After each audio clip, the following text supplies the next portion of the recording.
কোনো একা ছিলাম, আমি কোনো মানে কারো হেল্প করতে পারিনি।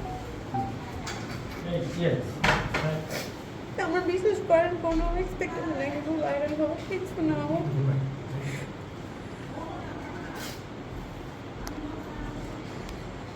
আমাকে জাস্ট আপনারা লাইফ সিকিউর করে দেন। আমাকে যে প্রিন্স মামুর বাসা দেখে গেছে, আপনারা ওর বয়স শুনেনি, ও বলেনি আমার সাথে, আপনারা তো ভিডিওতে দেখতে পাচ্ছেন চোখের সামনে সব ঘটনাগুলো। এখন আপনারা আমার বিচার করেন।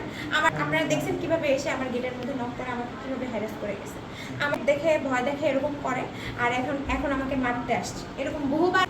ওর এত বড় সাহস, একটা মানুষের বাসায় ঢুকে এরকম সিন ক্রিয়েট করে, বসুন্ধরার মতো একটা সিকিউর একটা জায়গায় একটা আমি সিকিউরিটি পাচ্ছি না ভাইয়া, আমি কিভাবে সার্ভাইভ করবো? আপনি বলেন, আপনারা এখান থেকে যাবেন, আপনারা আমার সিকিউরিটি দেন, আপনারা আমাকে বাঁচান, আমার ফ্যামিলি নিয়ে আমার বাবা মা নিয়ে বাঁচতেছে। আপনারা ওর এগ্রেসিভ আচরণ দেখতে দেখেছেন প্রিন্স মাম কীভাবে আমাকে মারতে আসছে, কী ধরনের নোংরা কথাও বলতেছে।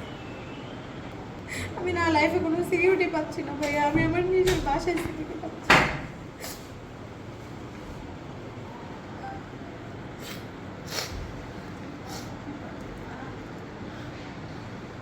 আমার মাকে কিভাবে গালিগালাজ করে।